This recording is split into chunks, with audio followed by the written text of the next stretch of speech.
छोटा सा बच्चा जिसके पास ना माँ बाप है ना घर, पेट में भूख है और आंखों में सिर्फ आंसू। लोग कहते थे तेरा कोई भविष्य नहीं है, लेकिन उसी बच्चे ने वो सपना देखा जो लाखों लोगों के लिए उम्मीद बन गया। एक छोटे से गांव में रोहित नाम का बच्चा पैदा हुआ। जन्म के कुछ साल बाद ही उसके माँ बाप का एक हादसे में देहांत हो गया। तब उसकी उम्र मुश्किल से 6 साल थी। गांव वाले शुरुआत में सहानुभूति दिखाते, लेकिन कुछ ही दिनों में सब बदल गया। किसी ने 2 दिन खाना दिया, किसी ने पुरानी चप्पल, और धीरे धीरे वो बच्चा गांव की गलियों में अकेला भटकने लगा। भूख से उसका शरीर कमजोर हो गया था। कभी मंदिर के बाहर बैठकर प्रसाद का इंतजार करता, कभी डांट खाकर खाली हाथ लौट आता, लेकिन दिल में एक कोना हमेशा सपनों से भरा था।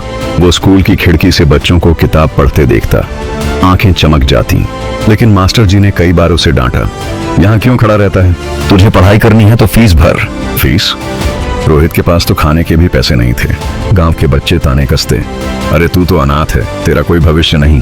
ये शब्द उसके दिल में जख्म छोड़ते, लेकिन एक आग भी जगा देते।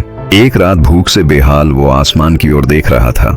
चांद को देखते हुए उसने खुद से वादा किया, आज मैं अकेला हूँ, लेकिन एक दिन ऐसा आएगा जब मैं दूसरों के लिए उम्मीद बनूंगा। मैं बच्चों को पढ़ाऊंगा ताकि कोई बच्चा मेरी तरह तड़पे नहीं। उस पल से उसका सपना तय हो गया, शिक्षक बनना। जीने के लिए उसने छोटे मोटे काम करने शुरू किए। कभी चाय की दुकान पर गिलास धोना, कभी ढाबे में झाड़ू पोछा, तो कभी ईंट भट्टे पर मजदूरी। इन पैसों से वो पुरानी किताबें खरीदता और रात को ढाबे की बुझती हुई लालटेन के नीचे पढ़ाई करता। लोग हंसते थे, पढ़ाई करके क्या करेगा, मजदूर ही रहेगा। लेकिन रोहित हर बार मन ही मन कहता, मैं मजदूर रह सकता हूँ, लेकिन मेरे सपनों को कोई कैद नहीं कर सकता। एक दिन गांव में एक बुजुर्ग मास्टर जी आए। उन्होंने रोहित को ढाबे पर पढ़ते देखा और पूछा, बेटा इतनी मेहनत क्यों कर रहा है? रोहित ने अपनी पूरी कहानी सुनाई। मास्टर जी की आंखों में आंसू आ गए। उन्होंने कहा, बेटा मैं तुझे पढ़ाऊंगा, लेकिन बदले में तुझे कभी हार नहीं माननी होगी। उस दिन से रोहित को सही दिशा मिली। फिर भी संघर्ष आसान नहीं था। कई बार काम और पढ़ाई के बीच संतुलन टूट जाता, पैरों में चोट लगी, कई दिन बिस्तर पर पड़ा रहा, पैसे खत्म हो गए तो कई बार बिना खाए रहना पड़ा। लेकिन हर बार वो अपनी माँ बाप की याद करता और अपने वादे को दोहराता, मैं हार नहीं मानूंगा।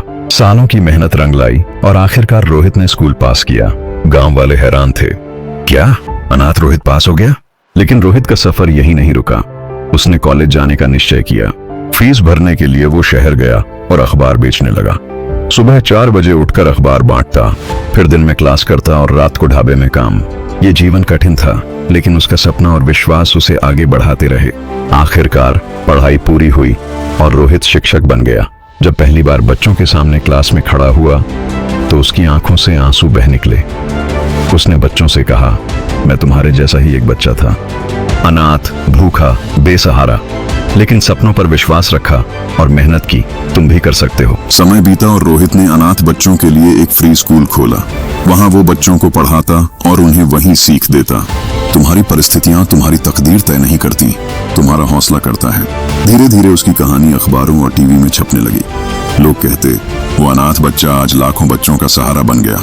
रोहित की जिंदगी हमें ये सिखाती है, चाहे हालात कितने भी बुरे हों, अगर सपना बड़ा है और मेहनत सच्ची है तो जीत पक्की है। अनाथ होने का मतलब अकेला होना नहीं, बल्कि खुद अपनी ताकत बनना है। और सबसे बड़ी बात, सपनों का सफर मुश्किल हो सकता है, लेकिन नामुमकिन कभी नहीं। दोस्तों, सपनों का ये सफर यहीं रुकता नहीं। अगली कहानी आपकी हिम्मत को और मजबूत करेगी। तो अभी अगला वीडियो जरूर देखिए, और अगर दिल को छू गई हो हमारी मेहनत, तो सब्सक्राइब करके इस सफर में हमारे साथ ही बन जाइए।